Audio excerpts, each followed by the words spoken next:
ولایت اور امامت کے مرکز کو راضی اور خوش اور زینت بننے والی زینب ہے. خدا کرے ہم بھی اپنے اعمال سے، اپنے کردار سے، اپنے افکار سے زینب بن جائیں، زینبی بن جائیں، کہ وہ علی جس کے متعلق نبی نے کہا انا وعلی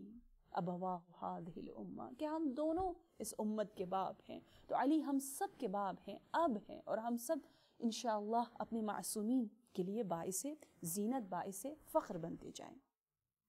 اب جب کہ نام ہمیں اتنا جگا رہا ہے، بیدار کر رہا ہے،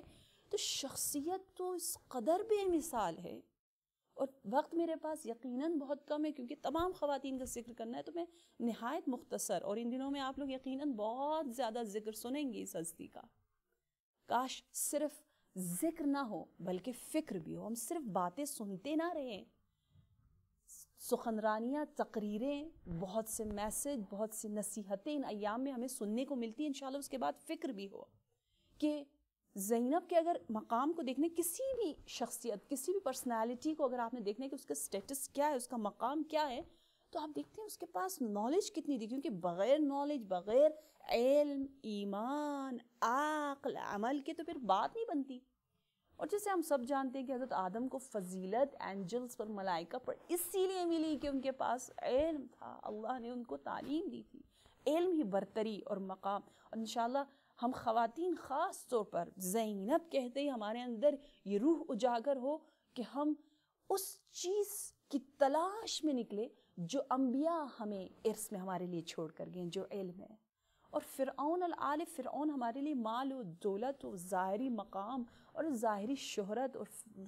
اور ظاہری یہ تمام چیزیں، مقامات ہیں جو ہمارے لیے چھوڑ کے ہم ان کی طرف نہ جائیں. جیسا کہ انفارچونیٹلی بہت سے مسلمان ان چیزوں کی طرف جا رہے ہیں جو فرعون ارث میں چھوڑ کر گئے ہیں.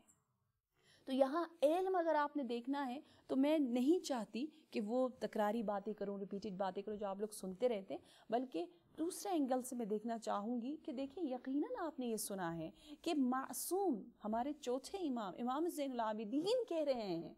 ایک معصوم جو علم الہی کا نمائندہ ہے اس دنیا میں، وہ اگر ٹائٹل، لقب دے کسی ہستی کو اور کہیں انتی عالمہ تو غیرو معلمہ، کہ اے میری پھوپھی جان آپ عالمہ ہیں.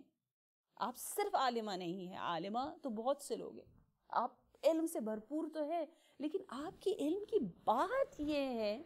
کہ آپ نے کسی عام دروازے پر زانوی تلمذ نہیں لگایا، آپ کسی عام دروازے پر آپ نے شاگردی اختیار نہیں کی، بلکہ آپ دروازے اہل بیت، دروازے وحی، اس خزانے علم و نور جو مستقیماً رب ذوالجلال کی جانب سے آ رہا ہے، صرف اس دروازے پر آپ نے وہاں سے درس لیا ہے اور وہاں سے آپ نے نور کو اخذ کیا ہے. اور علم جو ہے انسان کا جب جتنا زیادہ ہو تو وہ انسان کے عمل اور یقین میں ظاہر ہوتا ہے. اور اگر آپ کو یقین دیکھنا ہے بی بی کا تو آپ یقین جانیے ناظرین کہ یہ یقین ایسا یقین ہے کہ امام چہارم جو زمانے کے امام ہے اس امام کو بھی یقین دلا رہا ہے. یعنی اس انداز سے کہ جب، جیسے ہم سب جانتے ہیں کہ جب محرم کی 11 تاریخ ہے اور کاروان قافلہ جا رہا ہے واپس کربلا سے، تو اس وقت میرے مولا امام زین العابدین، آپ جب ان تمام لاشوں کو دیکھتے ہیں اور آپ کی طبیعت اس منظر کو دیکھ کر بہت زیادہ متغیر ہو جاتی ہے، تو بنت علی یہاں پر بلند ہوتی ہے اور کہتی ہیں اے بیٹا سجاد. دیکھو عجیب بات ہے، تاریخ نے اس کو ثبت کیا. آپ کہتے ہیں عنقریب میرے بھائی جو سید الشہداء ہے، ان کی قبر نور و ہدایت کا نشان بن جائے گا. ابھی کل ہی ظاہری طور پر جو ہم جیسے ظاہری آنکھیں وہ دیکھ رہے ہیں کہ وہ شکست ہو چکی، لیکن جناب زینب کہہ رہی نہیں، میں دیکھ رہی ہوں کہ یہ نور و ہدایت کا نشان بن جائے گا. لیل و نہار، یعنی یہ زمانے کی گرد و غبار اس پر نہیں پڑے گی، بلکہ جتنا زمانہ گزرتا جائے گا اس کا نور اور ہی بڑھتا چلا جائے گا. یہ محو، یہ ختم، یہ نابود ہونے والا نہیں ہے. اچھا، پھر اگر آپ دوسری طرف آئیں علم جناب اور یقین جناب سیدۃ السراء کو دیکھنے کے لیے، تو ایک بہت ہی انٹرسٹنگ بات ہمیں ملتی ہے کوفہ میں، کہ آپ جب زندانی کوفہ میں تھی نا، تو وہاں پر آپ نے جو خطبات دیے، خطبات دینے کے بعد جو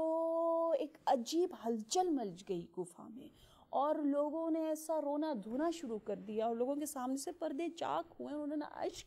اور بہت زیادہ ندامت کا اظہار کیا، اور چاہا کہ جہاں زندان میں بیویاں تشریف فرمائے وہاں آ کر روئیں، گریہ کریں، تسلیت پیش کریں۔ تو یہاں ایک بہت نیا پوائنٹ یہ ملتا ہے کہ جناب زینب نے منع کیا، کہا آپ کا حکم یہ تھا، دیکھیے آپ نے کہا کہ عرب خواتین کو اجازت نہیں کہ وہ میرے پاس آئیں اور روئیں، گریہ کریں اور عذر تراشی کریں اور بہانے پیش کریں، اور اپنے گریوں کے ذریعے جو ہے وہ تمام اپنے گزشتہ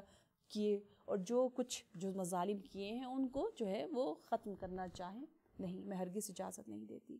ہاں، صرف جو کنیز خواتین ہیں وہ آ سکتی ہیں، ہم سے مل سکتی ہیں۔ بہت عجیب بات ہے، کیوں اتنا سخت ریئیکشن حضرت زینب یہاں پر ظاہر کر رہی ہیں، کیوں اس قدر سخت ڈیلنگ کر رہی ہیں عرب خواتین کے ساتھ؟ تو اس میں عورتوں کے لیے درس ہے کہ حضرت زینب کہنا چاہ رہی ہے، اے عورت، اگر ابن زیاد جیسا ظالم حکمران بھی کیوں نہ ہو، ایسے دور میں بھی، ایسے زمانے میں بھی تمہیں اجازت نہیں کہ تم آزادی کو اپنے آپ سے دور سمجھتے ہوئے اور اپنے آپ کو محتاج یا اپنے آپ کو مجبور سمجھو اور کہو کہ جی ہم کیا کر سکتے ہیں، جو بھی حاکم کریں۔ نہیں، ہرگز نہیں۔ انسان آزاد ہے، حتیٰ عورت بھی آزاد ہے، مستقل ہے، حق انتخاب رکھتی ہے۔ اس کا خاموش رہنا ظالم کے ایسے ایکشن کے مقابلے میں، وہ بھی گویا زینب کہہ رہی یہ بھی گناہ ہے، تم نے گناہ عظیم انجام دیا۔ تم کیسے صرف ایک رونے سے، جیسے کہ کوفے والوں کی گزشتہ تاریخ میں بھی ہے کہ وہ شروع میں بہت جی زبانی ویلکم کرتے ہیں، پھر عملاً جو ہے پیچھے ہٹ جاتے، پھر دوبارہ سے پشیمان ہو جاتے، یہ ان کا رویہ تھا، اور حضرت زینب نے چاہا اس کو قبول نہ کریں،